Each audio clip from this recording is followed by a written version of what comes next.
I'm Bernard Hickey from interest.co.nz, here with a special economic weather report brought to you in association with ASB.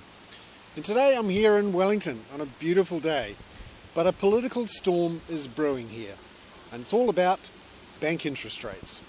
We heard yesterday Finance Minister Bill English say that the banks need to reduce their profits and give New Zealanders a fair go by passing on the official cash rate to their variable mortgage rates. Finance spokesman for the Labour Party, David Cunliffe, weighed in as well and said that the banks needed to be more responsible by passing on those rate cuts and not making such big profits. Now this partly came because the Reserve Bank Deputy Governor, Grant Spencer, gave them a bit of a green light to have a go at the banks. Spencer said he was disappointed that the banks had not passed on the official cash rate cuts to their variable rates, and said he wanted more competition in the variable rate market. And this gave the politicians the green light to have another go at this issue. So what's actually happening here? Are the banks profiteering? Should they cut their profits? Should they be cutting their variable mortgage rates? It's a complicated story, but here's what I think. The banks, when you actually look at the numbers, are not increasing their profits dramatically. In fact, their profits from net interest margins have actually fallen in the last year or so.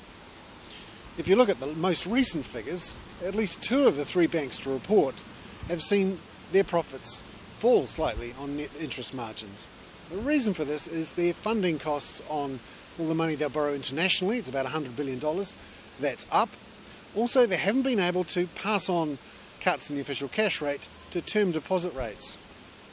So, the banks have essentially decided not to pass it on because it would cut their profits significantly.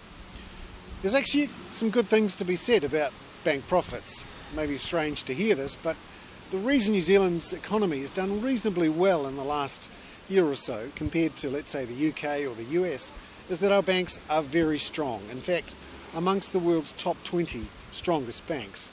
That means that they've continued to grow lending, they haven't pulled funding out of too many areas, and have meant that the economy has been relatively stable. That's because they've been very profitable.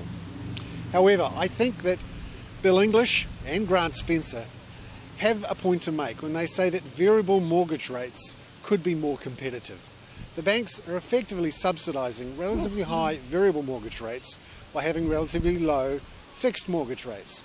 That's the competitive scene in New Zealand, dominated by fixed mortgage rates. And there is a case, I think, for the banks to look again at this issue of variable mortgage rates and whether they can pass on the official cash rate cut of 50 basis points on April 30th to their floating rate customers. I'm Bernard Hickey. That was a special economic weather report brought to you in association with ASB.